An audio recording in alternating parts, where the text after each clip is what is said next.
The bottle of pills sat on my coffee table like a dare. 60 little white capsules that could make everything stop.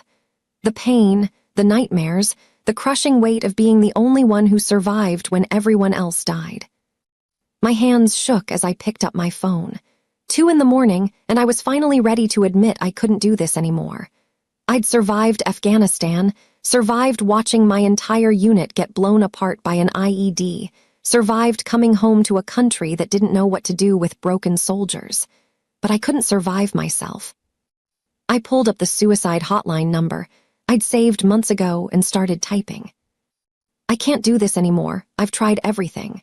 Therapy, medications, pretending I'm okay. I'm not okay. I haven't been okay since Kandahar, since I watched my friends die and I lived. I don't deserve to be here.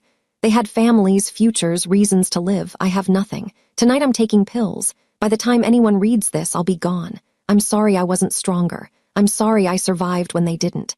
Susan. I hit send before I could change my mind, then opened the pill bottle.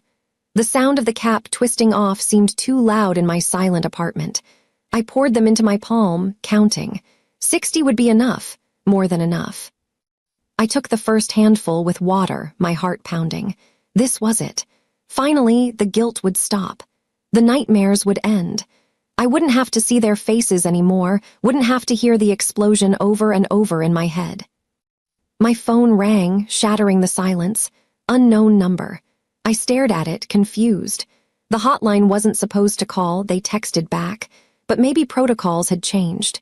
Maybe this was a sign. My hand hovered over the answer button as I swallowed 3 more pills. I answered, "Hello." "Don't." The voice was male, deep, with a thick Korean accent. "Please don't do this." My brain stuttered. "What?" "The pills, don't take them, I'm coming to you. Where are you?" "Who is this? How do you?" Panic cut through my fog. This wasn't the hotline. "Who are you?"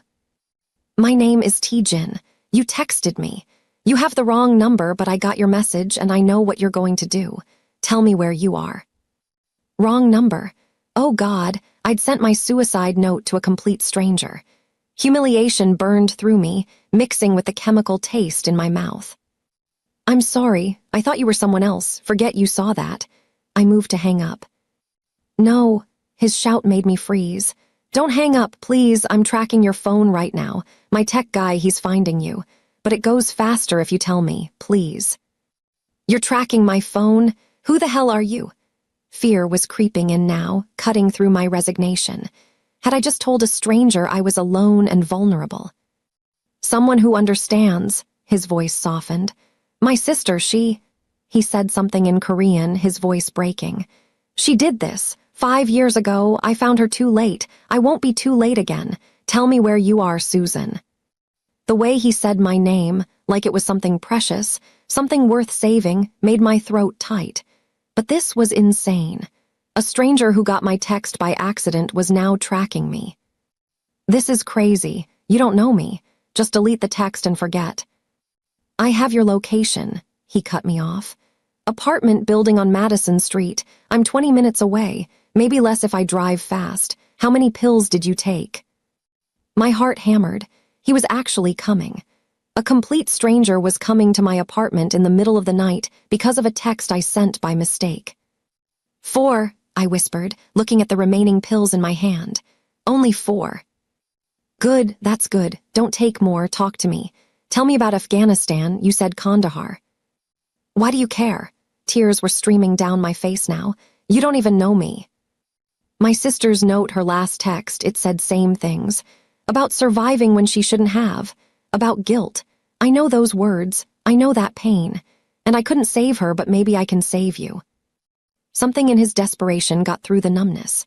I found myself talking, telling this stranger about the IED, about watching Corporal Matthews die in my arms, about Sergeant Williams who had 3 kids, about Private Chen who was only 19.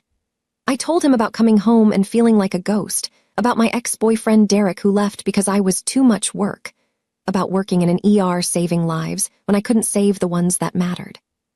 15 minutes, he said quietly. "I'm almost there, keep talking." But I was crying too hard to talk anymore. The pills I'd taken were making me dizzy, and the bottle still sat there, full of endings. It would be so easy to take the rest before he arrived. Susan, Susan, are you still there? I'm tired, I whispered. I'm so tired of hurting. I know, but you don't end the hurt like this. Trust me, I know, it just passes the hurt to everyone else. Stay with me, 5 minutes. I closed my eyes, phone pressed to my ear, listening to him breathe on the other end. He was speaking Korean under his breath, what sounded like prayers or curses, I couldn't tell. Then I heard it, my apartment door exploding inward with a crash that made me scream. I dropped the phone, stumbling backward as 3 men burst into my living room like a tactical unit. The first one through was tall, broad-shouldered, wearing all black with blood on his knuckles and murder in his eyes. Those eyes locked onto me, then dropped to the pill bottle on my table, and something cracked in his expression. Susan, he said my name like a prayer and a curse combined. Welcome back to my channel. If this story already has your heart racing, you need to hit that subscribe button right now.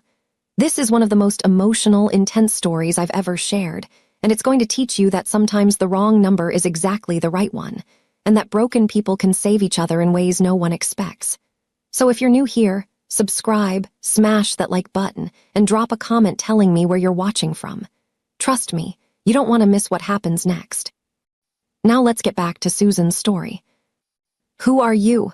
I backed against the wall, my training kicking and despite the pills making my head swim. How did you get in here? The man you texted, Taejin. He moved toward me slowly, hands out like I was a wild animal. His 2 companions fanned out, checking my apartment with professional efficiency that screamed military or worse. You took pills, how many? 4, I told you 4, get out of my apartment. But my words slurred, and the room was tilting. He saw it, saw me starting to collapse, and was there before I hit the ground. Strong arms caught me, and he was speaking Korean to his men. One of them disappeared into my bathroom and came back with something. No, I tried to fight as I realized what he was planning, but I was too weak, too dizzy. Don't. I'm sorry, Taejin said, and there were tears on his face. Actual tears streaming down this dangerous-looking man's face as he forced my mouth open. I'm so sorry, but I have to. I can't watch someone die again. I can't. He made me throw up. It was violent, horrible, and humiliating, and I fought him the whole time, but he was stronger and absolutely determined. His hands shook as he held my hair back, and he was crying almost as hard as I was. When it was over, I collapsed against my bathroom wall, weak, shaking, and furious. You had no right, I choked out. No right to come here, break into my home. I had every right. His voice was steel now, his tears still falling but his jaw set. You asked for help. Maybe you texted wrong number, but you asked and I answered. That gives me right. One of his men said something in Korean. Taejin snapped back at him, harsh and commanding. The man bowed slightly and left the bathroom, giving us privacy. Who are you really? I asked, studying him now. Expensive clothes despite the blood. Tattoos peeking out from his collar.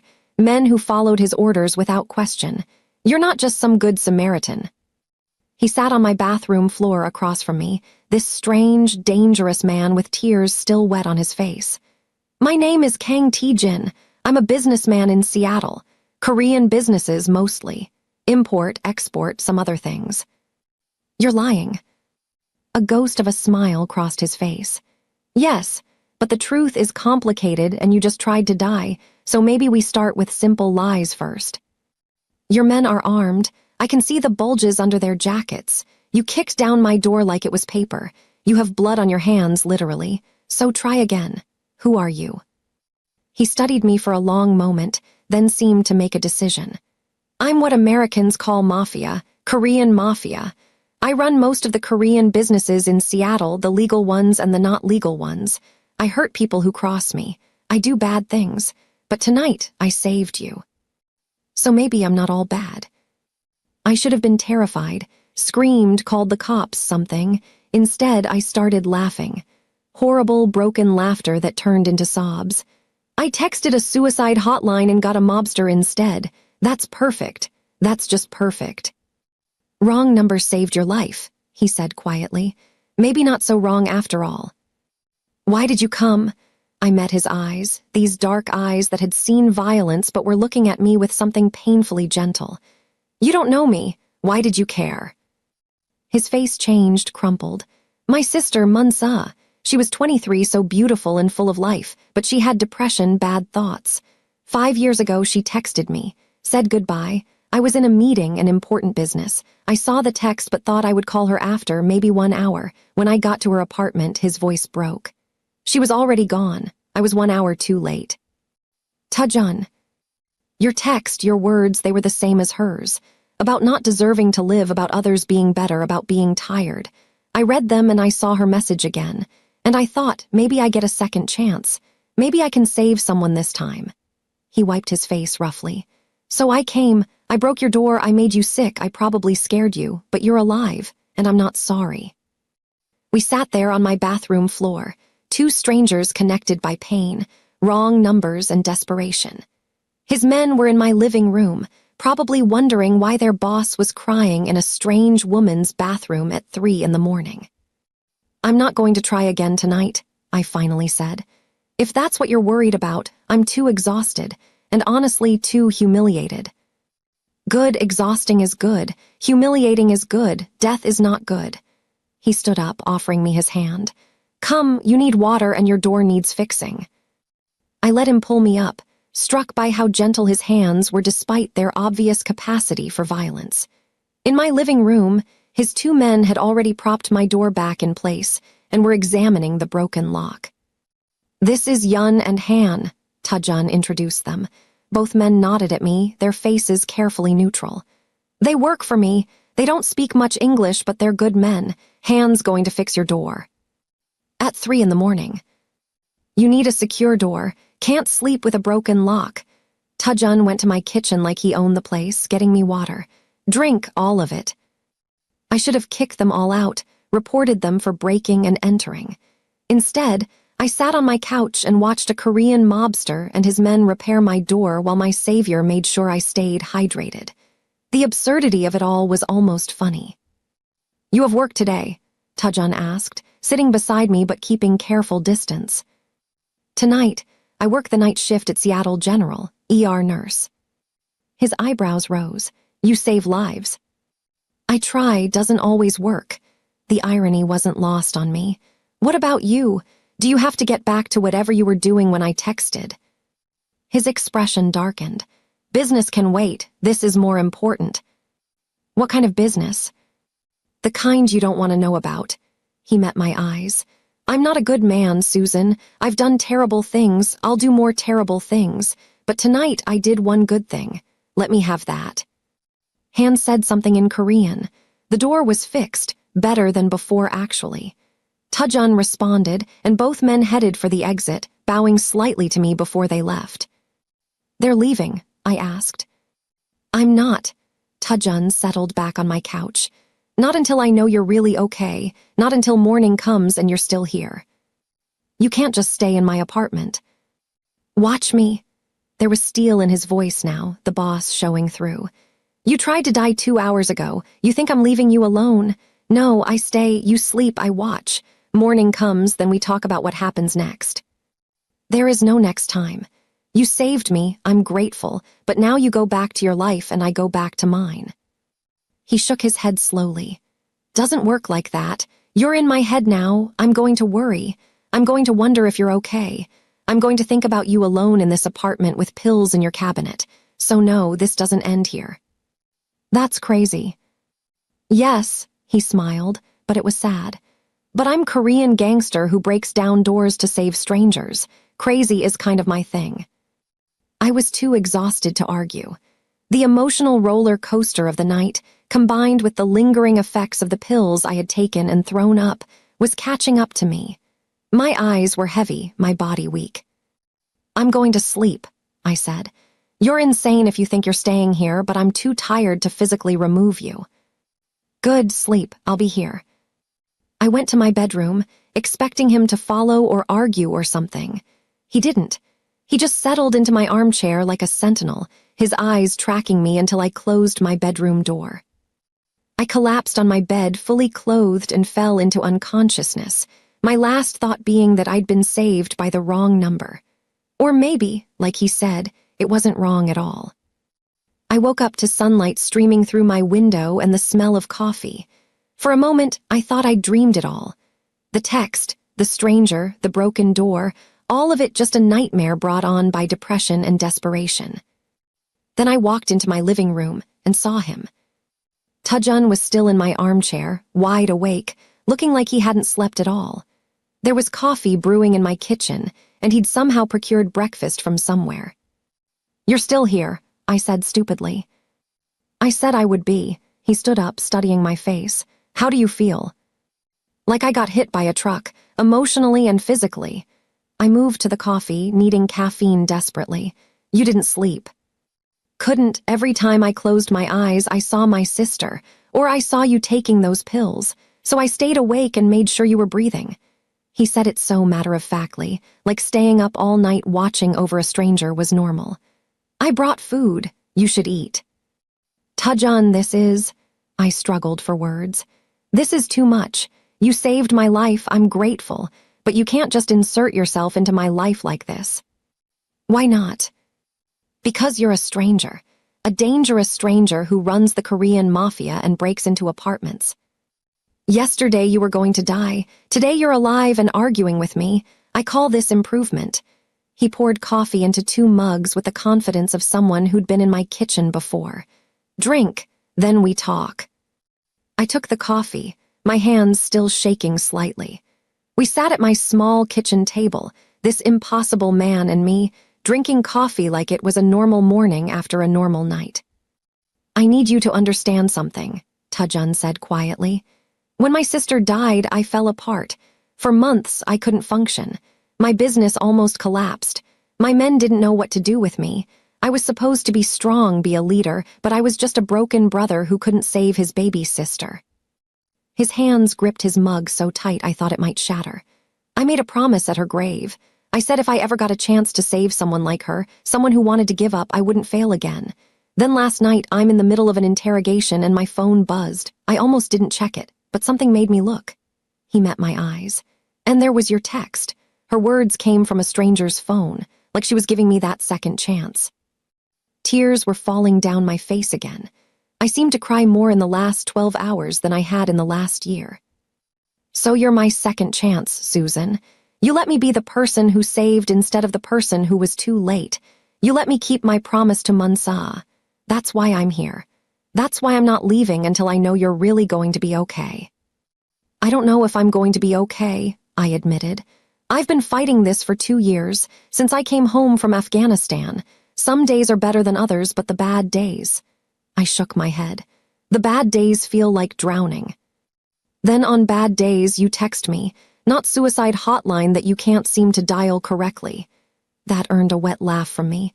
"You text me and I'll answer. Every time, day or night, business meeting or not, you text, I answer." "Why would you do that for a stranger?" "Because you're not a stranger anymore. You're the person I saved. That creates connection, yes. In Korea, we have a saying, if you save someone's life, you're responsible for it. So now I'm responsible for yours." That's a lot of pressure to put on yourself. "I can handle pressure. I run a criminal organization." He said it so casually I almost laughed. "What I can't handle is wondering if you're okay and not knowing. So we made a deal. You promise to text me when it gets bad. I promise to answer. We help each other." "How am I helping you? You're the one who saved me." His smile was sad. "You're helping me keep my promise to my sister. You're helping me be better than I was that day. That's enough." I stared at this impossible man who'd kicked down my door and forced me to live, who'd cried on my bathroom floor and stayed up all night making sure I kept breathing. He was right. This was crazy. All of it was completely insane. But I was alive, and for the first time in months, I wasn't alone. "Okay," I whispered. "Deal." He smiled then, a real smile that transformed his whole face. "Good, now eat, you need strength, and give me your phone." "Why?" "So I can put my number in correctly this time, with a name, so you know who you're texting." I handed it over, watching as he programmed his contact information. When he handed it back, the contact name just said T-Jin with a Korean flag emoji. "Text me now, so I have your number too." I sent a simple hi and watched his phone light up in his pocket. He pulled it out, saved my contact, then showed me. My name had a small heart emoji next to it. "Why the heart?" He looked almost embarrassed. "Because you're the person I saved, person who matters. Heart means I answer first before anyone else." My throat was tight again. "I have to get ready for work. My shift starts at 7. "I'll drive you." "You don't have to." "Susan," he said my name firmly. "You almost died last night. You threw up pills and cried on the bathroom floor and had maybe 3 hours of sleep. You're not driving yourself. I'll take you to work, I'll pick you up after, just for today. Tomorrow, maybe you drive yourself. But today, let me help." I was too exhausted to argue, too wrung out emotionally to fight. So I nodded and went to shower and change into my scrubs, leaving a Korean crime boss in my kitchen drinking coffee like this was somehow normal now. The hospital was busy as always, the ER packed with the usual Friday night overflow that bled into Saturday morning. I threw myself into work, grateful for the distraction from the surreal events of the last 12 hours. My coworker and best friend, Jennifer, cornered me during a rare quiet moment. "Girl, you look like death. What happened? And don't say anything because I know that face. That's your bad night face." I almost laughed at how accurate she was. "Just didn't sleep well. Nightmares again." "Susan," her voice softened, "are you seeing your therapist and taking your meds?" "Yes, Mom." I tried to make it light, but her concern was touching. "I'm okay, promise, just a rough night." She looked like she wanted to push, but a trauma came in and we were both pulled back into the organized chaos of emergency medicine. Broken bones, chest pain, a possible stroke, a kid who'd swallowed a toy. The usual parade of human suffering that somehow made me feel more human. Out here, I was Nurse Taylor. Competent, calm, efficient. Not Susan who'd tried to die just hours ago. My phone buzzed during my break. A text from T-Jin. "How is work? Are you okay?" I stared at it for a moment before responding. "Busy. I'm okay. You don't have to check on me." His response was immediate. "Yes, I do. It's my job now. Remember our deal." Despite everything, I smiled. "I remember. I'm really okay. Just tired." "Good. I'll be there at 7 to pick you up. Don't argue." I took a breath and realized something that should have terrified me, but somehow didn't. I was looking forward to seeing him again. This stranger who'd saved my life was becoming less of a stranger with every text, every moment. The shift dragged on. A car accident victim who reminded me too much of the IED casualties I'd seen in Afghanistan triggered a moment of panic that I had to breathe through in the supply closet. A domestic violence case made me want to hunt down the abuser and make him hurt the way his victim hurt. But I made it through. And when 7 a.m. came and I walked out of the hospital exhausted and wrung out, there he was, leaning against an expensive black car, looking completely out of place in the hospital parking lot in his designer clothes and dangerous aura. "Hey," I said, suddenly awkward. "Hey," his eyes scanned my face, reading my exhaustion. "Bad shift." "Just long. How was your day? Do mobsters have regular business hours?" He laughed, actually laughed, and it was a good sound. "No regular hours, but I took the day off, told my men I was handling important business. They think I'm closing a deal." "What are you actually doing?" "Making sure you're okay." He opened the passenger door for me. "Come on, I'll take you home." The drive was quiet, comfortable in a way that shouldn't be possible between two people who'd known each other less than 24 hours. He played soft music, some Korean ballads I didn't understand but found soothing. "Can I ask you something?" I said as we pulled up to my building. "When you were interrogating someone last night, what were you doing to them?" His hands tightened on the steering wheel. "Do you really want to know?" "Yes." He was quiet for a long moment. "He stole from me a lot of money, money that belonged to families in my organization, people who depend on me, so I was getting it back, with interest." By hurting him. Yes, by hurting him. He turned to look at me. I'm not a good man, Susan. I told you that. I do bad things to bad people. Sometimes to not so bad people. It's my world. It's who I am. If that scares you, if you want me to go away and leave you alone, I'll understand. I should have been scared. Should have run. But all I could think about was him crying on my bathroom floor, telling me about his sister, staying up all night to make sure I kept breathing. It should scare me, I admitted. It probably will scare me when I think about it too much, but right now I'm just grateful you were there, that you came, that you cared enough about a stranger to drop everything and save her. You're not a stranger anymore, he said softly. You're Susan, the person who sent me the wrong text at exactly the right time. I don't know who moved first, maybe both of us. But suddenly we were leaning across the console, and his hand was on my face, and my hand was gripping his shirt, and we were just there, foreheads pressed together, breathing the same air. This is crazy, I whispered. Yes, he agreed, but maybe crazy is what we both need right now. He walked me to my door, checked that everything was secure, made me promise to text him if I needed anything.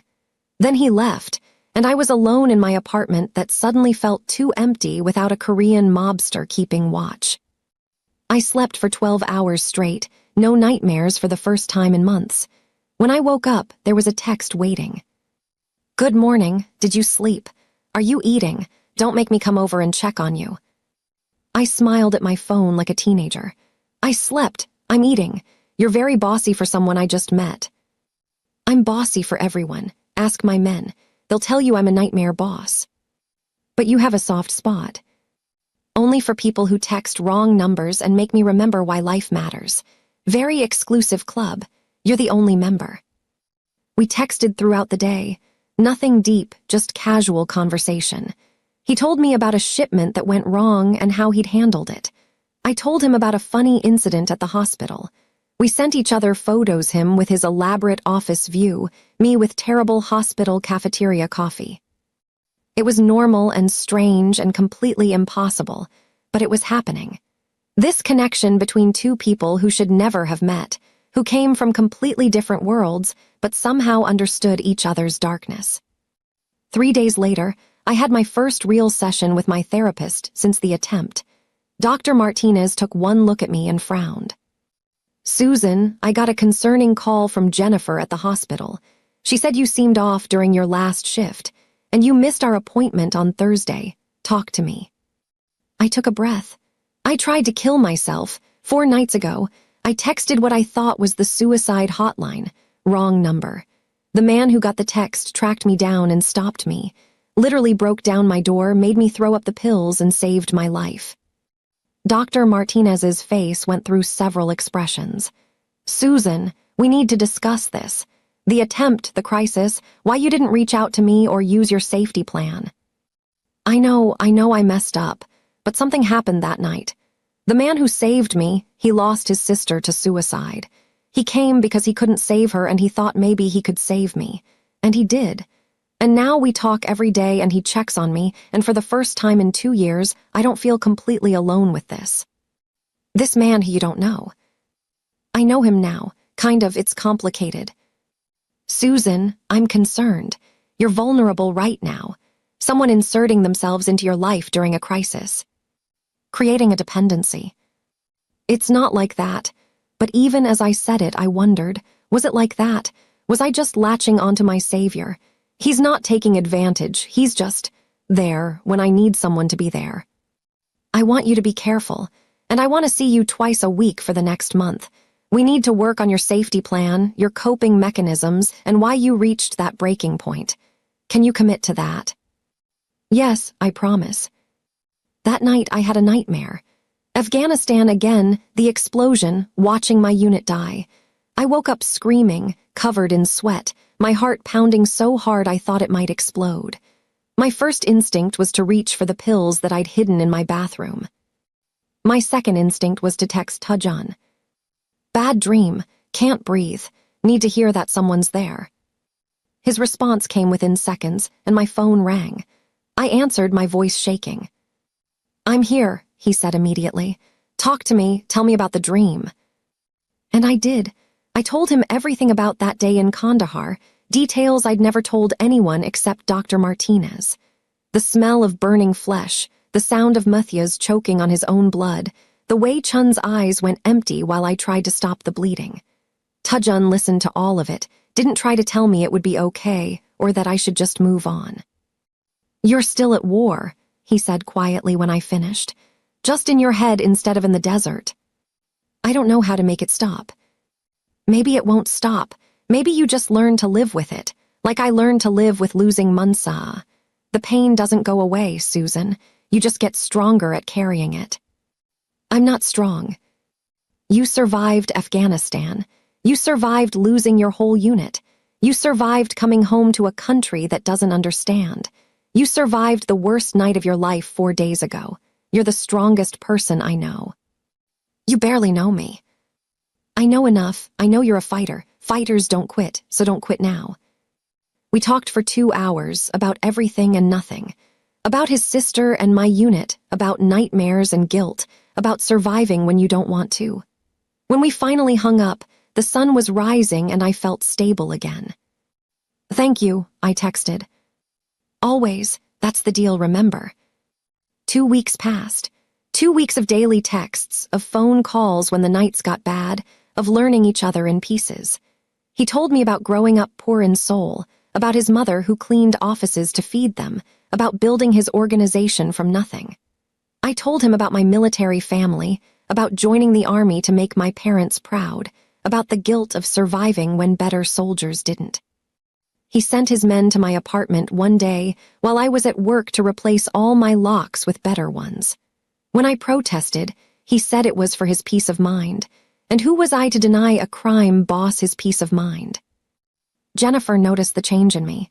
"Okay, spill, who is he?" "Who is who?" "The reason you're smiling at your phone like a teenager. The reason you actually look happy for the first time since I met you. There's a man. I know there's a man." I laughed. "It's complicated." "The good ones always are. Does he treat you right?"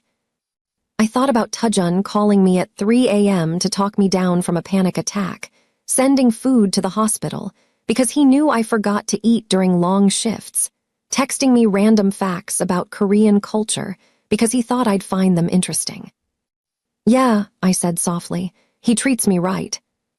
Then hold on to him. Good men who actually care are rare. If only she knew exactly how complicated it was, but I kept Tujun's world separate from mine. At work, I was Nurse Taylor. At home, I was the woman texting a mobster about her day. Then everything changed.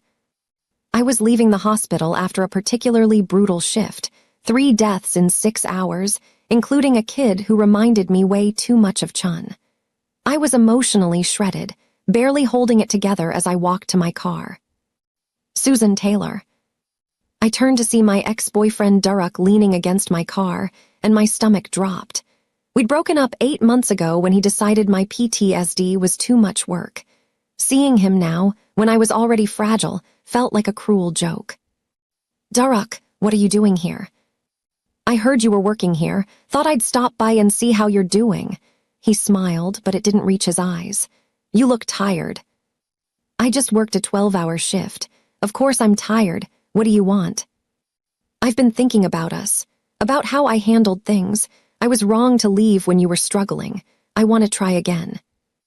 I stared at him in disbelief. "You're joking. You left me when I needed you most.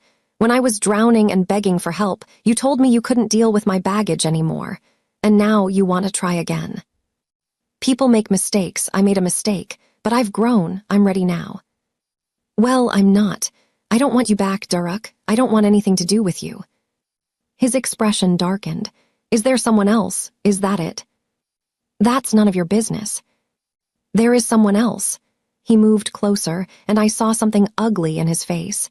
"You can move on, but I can't even get a second chance, after 3 years together." "You had your chance. You threw it away. Now move so I can get to my car." "No." He grabbed my arm and I froze. "We're not done talking." "Let go of me." My voice was steady despite my heart pounding. My military training was kicking in, assessing threats, calculating exits. Not until you listen. You owe me that much. I was about to twist out of his grip and possibly break his wrist when another hand appeared, gripping Duruk's arm with enough force to make him gasp. She told you to let go. Tujun's voice was arctic cold. Do it now or I will break your arm. Duruk released me immediately, stumbling backward. Who the hell are you? The person she replaced you with, clearly an upgrade. Tujun positioned himself between us, and I saw 3 of his men appear from nowhere, surrounding Duruk. You're going to leave now. You're going to forget you saw her, and if I ever hear you come near her again, I'll make sure you regret it. Are you threatening me? Tujun smiled, and it was terrifying. No, I'm promising you. Ask around about Kung Tujun, see what people say, then decide if you want to test me. The color drained from Duruk's face. Even he had apparently heard of Tujun's reputation. He looked at me, saw whatever was in my expression, and ran. Literally ran to his car and peeled out of the parking lot. I turned to Tujun, my hands shaking. What are you doing here? You said your shift ended at 7. I was coming to pick you up and I saw him grab you. His jaw was tight. Who was he? My ex, the one who left when things got hard. I was trying to process what just happened. How did your men get here so fast? They're always nearby when you're working. I have them watch the hospital, make sure you're safe. You what? He had the grace to look slightly guilty. I told you, you're my responsibility now. That means making sure no one hurts you. Tujun, you can't just have men following me around. That's necessary. Your ex just proved that. He cupped my face gently, such a contrast to the violence he'd just threatened. Susan, I know I'm overprotective. I know it's too much, but I can't turn it off. I can't stop worrying that something will happen to you. That's not healthy. I know nothing about me is healthy, but I'm trying. I'm in therapy now too, did I tell you? Twice a week, talking about control issues and trauma responses. My therapist says I have abandonment issues and I'm projecting onto you. She's probably right. I laughed despite myself. Your therapist sounds smart. She is. She also says you're good for me, that you make me think about things differently. He hesitated. She wants to meet you, actually, if you're comfortable with that. Your therapist wants to meet me. She thinks you're an important part of my healing process, and I think maybe she wants to make sure I'm not being a creepy stalker instead of a concerned friend. Are you being a creepy stalker? Little bit, he admitted, but I'm working on it. The men won't follow you everywhere anymore, just when you're leaving work late at night in a parking lot where things can happen. Compromise. I should have said no, should have established better boundaries. But standing there in the parking lot where my ex had just grabbed me, where Tujun had appeared like some dark guardian angel, I couldn't bring myself to push him away. Okay, compromise, but we need to talk about boundaries at some point. Agreed, but right now let me take you home. You look exhausted. The drive home was quiet. I was processing Duruk's appearance, Tujun's reveal about having men watch me. The whole complicated mess of whatever we were becoming to each other. I'm falling for you, I said suddenly. I shouldn't be. It's too fast, too intense, too everything, but I am. He pulled the car over, turned to face me fully. I fell for you the night you texted me, when I read your words and saw my sister's pain in them, when I tracked you down and broke down your door and you fought me even though you were dying. I fell for your strength, your fire, your honesty.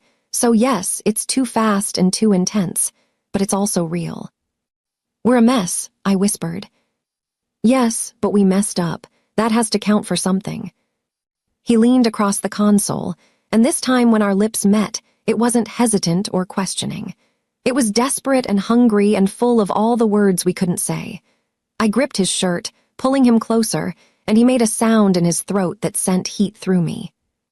We broke apart breathing hard, and his eyes were dark with want. Come home with me tonight, he said. Not for that, not yet, just to be together. I'll hold you while you sleep and keep the nightmares away. Let me take care of you.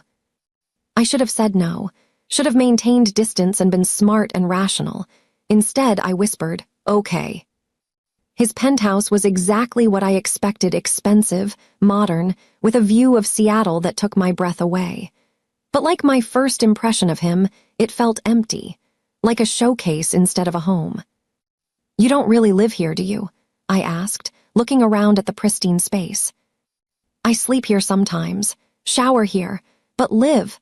No, I haven't really lived anywhere since Min-seo died, just existed in spaces between work." "That's sad, Taejin." "I know." He moved behind me, wrapping his arms around my waist and resting his chin on my shoulder.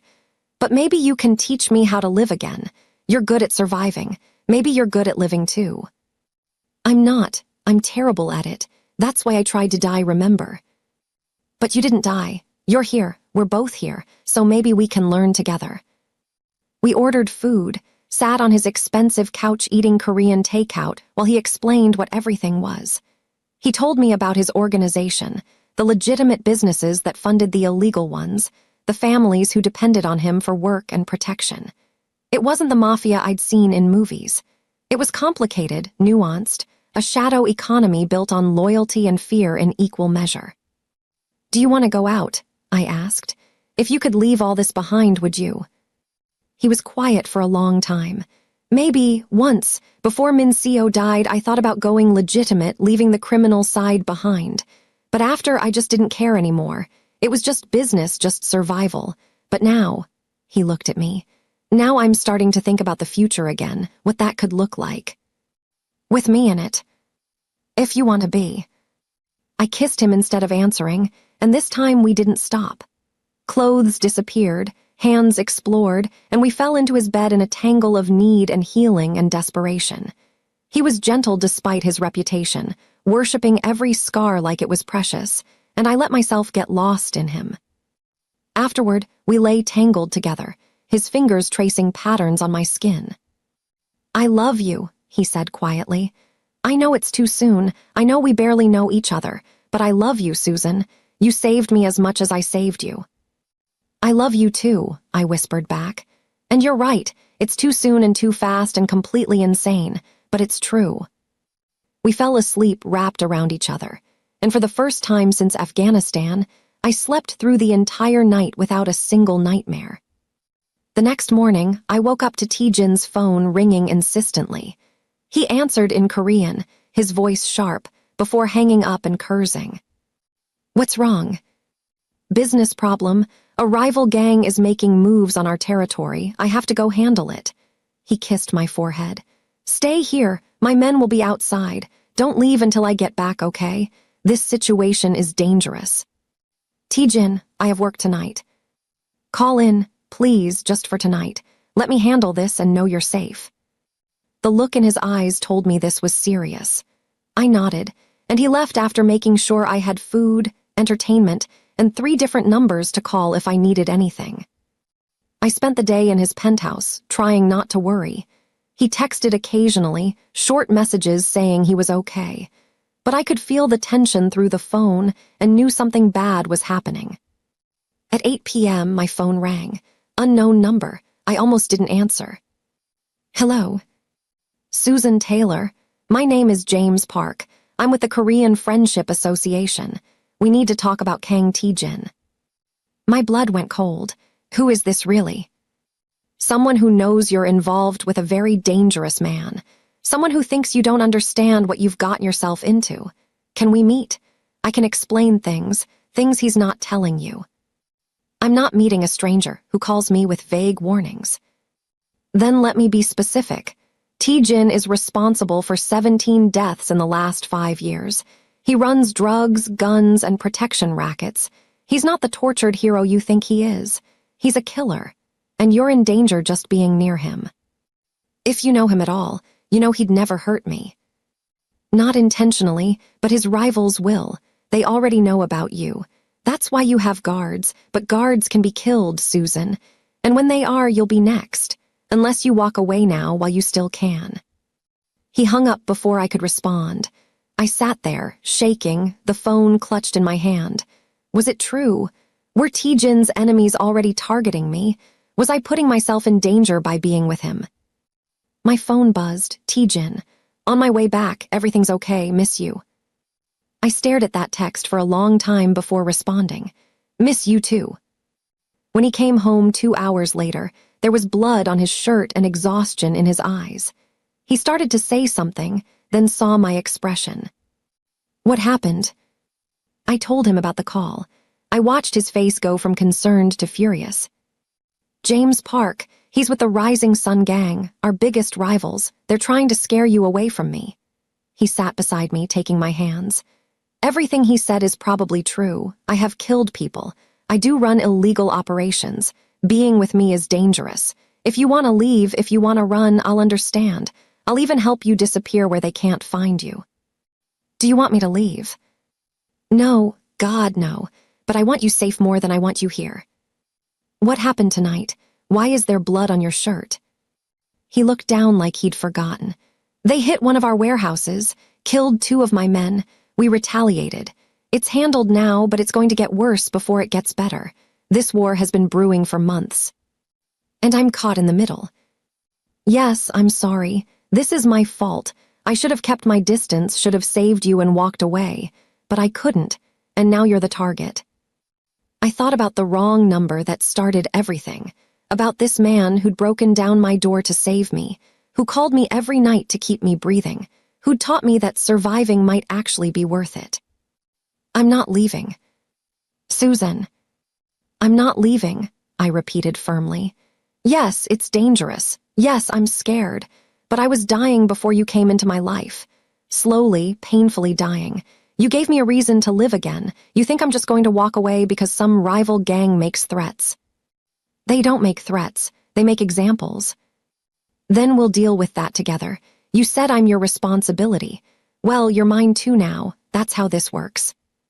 He pulled me into his arms, holding me so tight I could barely breathe.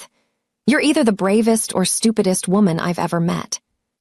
Probably both, but I'm your woman and I'm staying. That night, he told me everything. About the territory war that had been escalating for 6 months, about the Rising Sun Gang's new leader who wanted to take over all Korean operations in Seattle, about the violence that was coming whether we wanted it or not.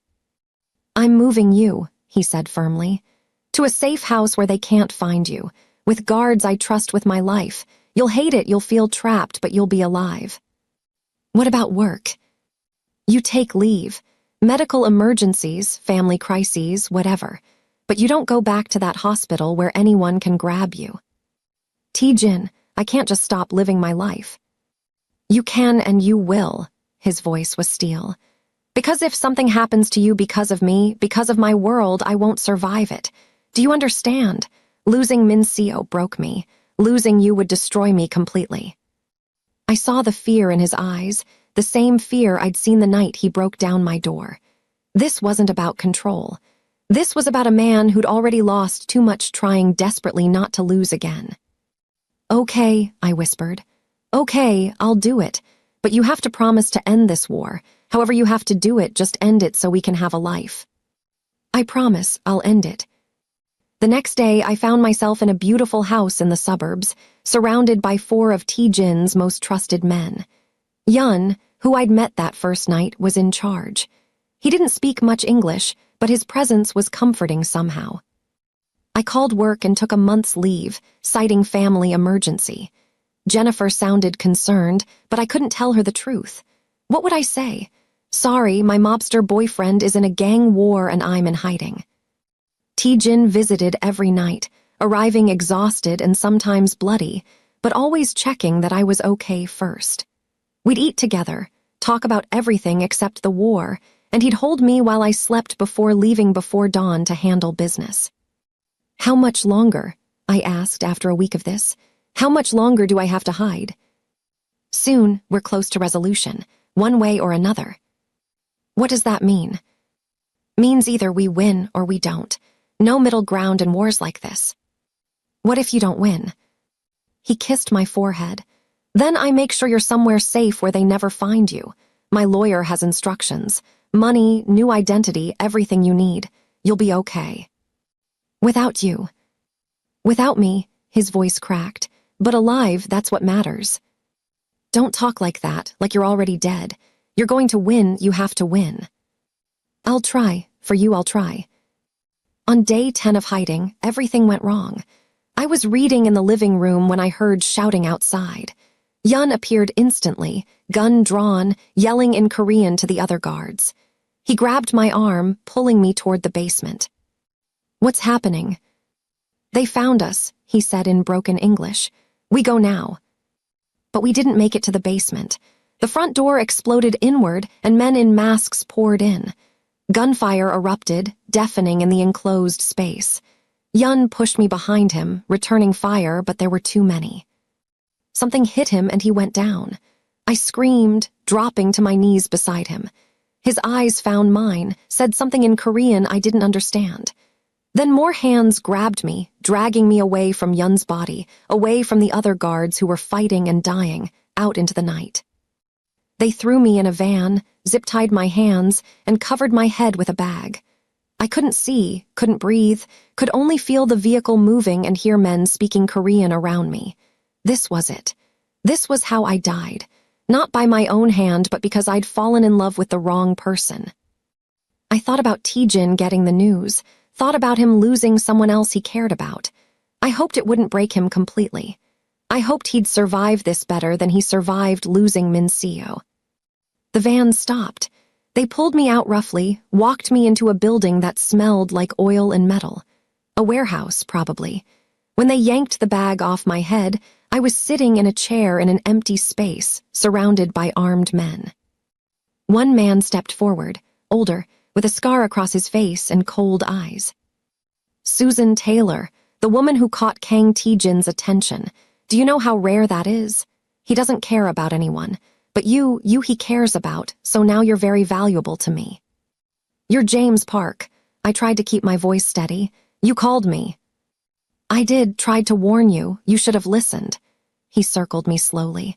Now here we are. You're my prisoner, and Taejin will do anything to get you back, including surrender everything he's built. He won't. He'll come for you, and he'll kill every single one of you. James laughed. Maybe, probably, but not before I've killed you. That's the thing about Taejin. He's fast, he's ruthless, but he's not faster than a bullet to your head. So here's what happens. He gives me what I want, you live. He tries to fight, you die. Simple. He pulled out his phone, called someone, and spoke in Korean. I heard my name and heard Taejin's name. I heard the word I'd learned meant dead. Then he handed me the phone. Talk to your boyfriend. Convince him to be smart. Susan, Taejin's voice was wrecked. Are you hurt? Did they hurt you? I'm okay, Taejin Yun. I know, I'm sorry, I'm so sorry. This is my fault. I should have protected you better. It's not your fault, but these men, they want you to surrender, to give them everything. I know, I will. Whatever they want, they can have it, as long as they let you go. No, my voice was firm despite my fear. Don't you dare. You don't give up everything you built because of me. Susan, you told me I was strong. You told me I was a fighter, so I'm going to fight. And you're going to come get me the way you always do, like you did that first night. You don't surrender, you come save me. James snatched the phone away. You have 2 hours. Bring me the keys to every warehouse, every legitimate business, every account, or I kill her. The clock starts now. He hung up, then backhanded me hard enough that I saw stars. Stupid woman, you just signed your own death warrant. Maybe, but I won't watch him give up everything because of me. I've had enough people die for me. Not happening again. The 2 hours felt like 2 years. They tied me tighter, secured me to the chair. I watched armed men position themselves around the warehouse, preparing for Taejin's arrival. They knew he wouldn't just surrender. They knew he'd fight. I tested my bonds, used some of the escape techniques I'd learned in the army. The zip ties were tight, but not impossible. I just needed time and a distraction. The distraction came in the form of an explosion that rocked the entire building. The lights went out, plunging everything into darkness. Men shouted, gunfire erupted, and chaos reigned. I used the confusion to work frantically at my bonds, feeling the plastic cut into my wrists but not caring. Blood made them slippery, helped me slide one hand free. Then the other. I was up, crouching low, trying to find cover in the darkness. More explosions, more gunfire. I could hear T-Jin's voice shouting orders in Korean, could hear men screaming.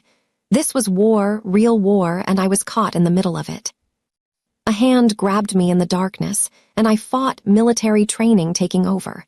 Punched, kicked, used every defensive move I'd learned until I heard a familiar voice. "Susan, it's me. T-Jin." I stopped fighting, let him pull me close. Even in the darkness, I could feel his hands checking me for injuries, hear his ragged breathing. "You came. I'll always come for you." He pressed something into my hands, a gun. "Stay close, we're getting out of here." He led me through the chaos, his men providing cover fire. I saw bodies, saw James Park lying in a pool of blood, saw the destruction T-Jin had brought down on this place to save me. We made it outside where more of his men waited with cars. He pushed me into one, climbed in after me, and we were moving before I could process anything. "Drive," he ordered the driver. "Safe house, the real one this time." Then he turned to me, his hands cupping my face, his eyes scanning every inch of me. "Are you hurt? Tell me the truth." "My wrists, they tied me tight, but I'm okay. T-Jin Yun is alive, shot but alive, in surgery now, the others." His voice cracked. "Two dead because of me, because I couldn't protect you. This isn't your fault." "It is, all of it.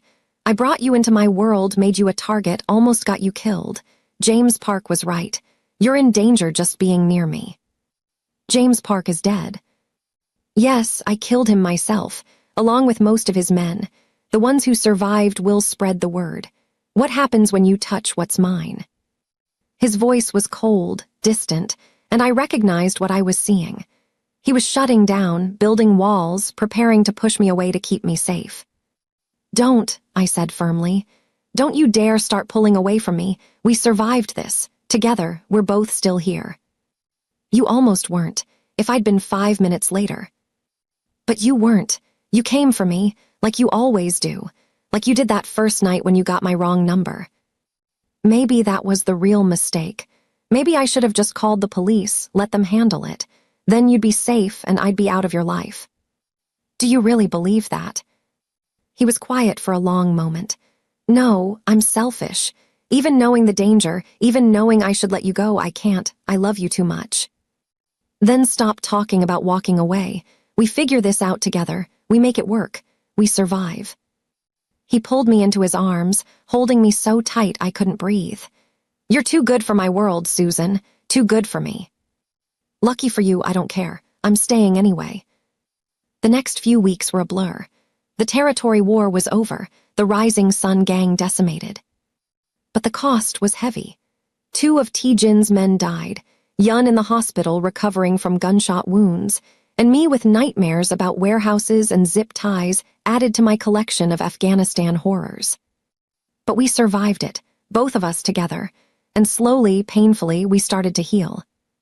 T-Jin kept his promise about going legitimate. He started transitioning his businesses, severing ties with the criminal operations. It would take time, years maybe, but he was committed. For me, for us, for the future we were building. I went back to work at the hospital, with new guards who were better hidden but always there. Jennifer figured out something was going on but wisely didn't push. Some things were too complicated to explain.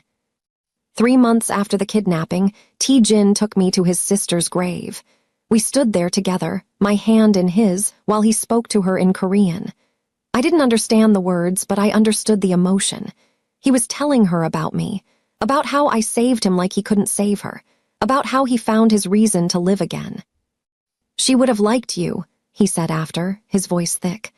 "She always said I needed someone who wasn't afraid of me, someone who'd call me on my garbage. That's you." I wish I could have met her. "Me too." He turned to face me fully. "I need to ask you something, and you can say no, you should probably say no, but I have to ask." He pulled a box from his pocket, opened it to reveal a simple ring. "I know it's been 4 months, I know we're a disaster, I know I'm too intense and you're still healing and we're both completely insane. But Susan, I want forever with you. I want to wake up every day and know you're there. I want to face whatever comes next. Will you marry me? I stared at the ring, at this impossible man who'd saved my life and let me save his, who'd taught me that surviving was worth it if you had someone to survive for. Yes, I whispered.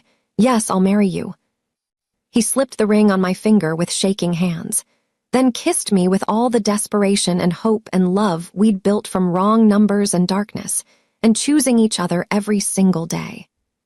6 months later, I stood in my apartment, the same apartment where this all began, looking at my phone. The suicide hotline number I'd meant to text that night, and the wrong number I'd actually sent. 1 digit off. One tiny mistake that changed everything. T-Jin wrapped his arms around me from behind, pressing a kiss to my neck. What are you thinking about? About how I tried to die that night, how I wanted everything to end, and how you wouldn't let me. Best decision I ever made, kicking down your door. You know I still have nightmares sometimes. About Afghanistan, about the warehouse, about all of it. I know, I have them too, about Minseo, about almost losing you. We're both still broken, Susan. Maybe we always will be. But we're broken together. That makes it easier. Yes, together makes it easier. I turned in his arms, looking up at this man who'd been a stranger 8 months ago and was now my everything. I love you, for saving me, for letting me save you, for showing me that surviving can turn into living if you find the right person to do it with. I love you too, for texting the wrong number at exactly the right time, for being strong when I needed to be strong, for choosing me even when you knew how dangerous it was. We stood there in the apartment where it all began, 2 broken people who'd found each other through cosmic accident and chosen each other through everything that followed. The nightmares would come, the bad days would happen, the scars would never fully fade. But we'd face them together, always together, because some wrong numbers turn out to be exactly right, because some strangers turn out to be soulmates, because sometimes the worst night of your life is actually the beginning of something worth surviving for. And as I looked at the man who'd kicked down my door and refused to let me die, who'd fought wars and faced darkness and loved me through all my broken pieces, I knew one thing for certain. I texted the wrong number that night, but I found exactly the right person. So that's Susan and T-Jin's story proof that sometimes your lowest moment can lead you to your greatest love. If this story touched your heart, if it made you think about second chances and wrong numbers that turn out to be right, please hit that like button. Subscribe if you haven't already, because I've got more emotional stories coming your way that you won't want to miss. Drop a comment and tell me, do you believe in fate? Do you think some connections are meant to happen even when they seem impossible? Have you ever had a wrong number or mistake that changed your life? Share your stories below. I love reading them. And remember, if you're struggling, if you're in that dark place where Susan was, please reach out. Text the right number. Call someone. Your story doesn't have to end.